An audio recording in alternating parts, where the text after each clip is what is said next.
we've had success stories go out there and sign their first client. Like one of our guys, Zach, that made an additional $7,500 in a single month without quitting a sales job from his first sales agency client, doing a level of hybrid training and placement. Now, there's a couple ways to go about doing it. Depending on the offer of the industry, you might have sick days where you can take those, or vacation days, or be able to dial back your hours because it is a make your own schedule type of environment.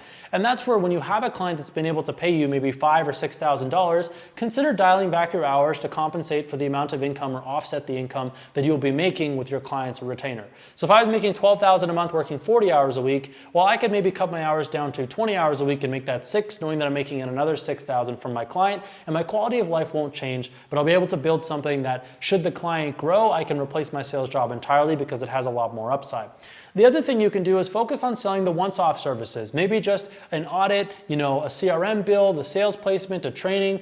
Do things where you don't have to be fully involved in a partnership, but are still able to get a good feel and leverage over the client so they can see your value. Maybe cut you a big check as a retainer to be able to put more time and effort towards their business, which is a very common occurrence. Another thing is just be prepared to do a little bit of work. Be prepared to roll up the sleeves, get in the trenches, maybe work the late nights and the weekends, knowing that you are building something that offers much more longevity and a higher ceiling than your typical sales job ever will.